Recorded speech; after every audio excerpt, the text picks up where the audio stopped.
Insurance terms you should know. Paano nga ba ito mas madaling mauunawaan? Pag-usapan natin.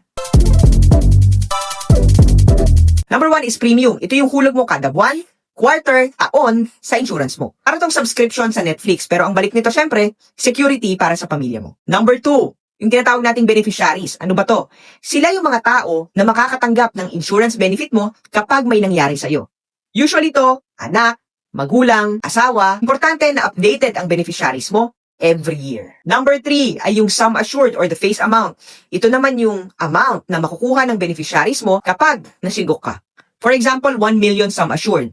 1 million ang ibibigay sa pamilya mo if something happens to you. Number 4 ay yung tinatawag na rider. Ito yung add-ons. Kumbaga sa burger, this is an extra cheese. Pwedeng meron, pwedeng wala. Add-ons to sa main insurance policy mo. Halimbawa, critical illness rider. Para covered ka sa cancer, heart attack, stroke, at marami pang iba. Number 5 ay yung policy. Ito yung kontrata between you and the insurance company. Dito nakasulat lahat ng details ng plan mo. Yung coverage, yung premium, yung terms and conditions, lahat.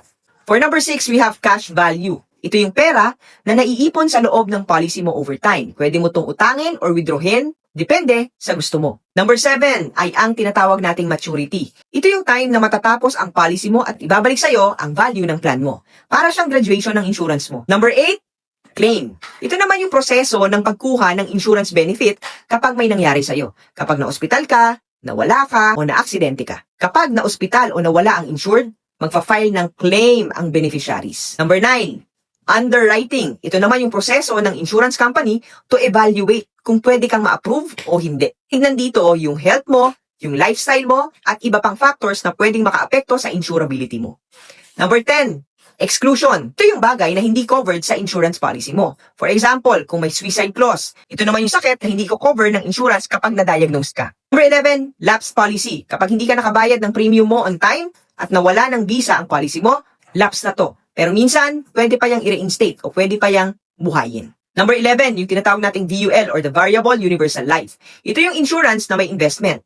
Part ng hulog mo na pupunta sa insurance, other part goes to the investment. Para kang may ipon habang protected ka. But this is not guaranteed. Kung meron ka pang ibang terms na medyo nalalabuan ka, message mo ko, I'll explain it to you. Ikaw, kailan ka nag-purchase ng unang insurance mo? Comment mo naman sa comment section.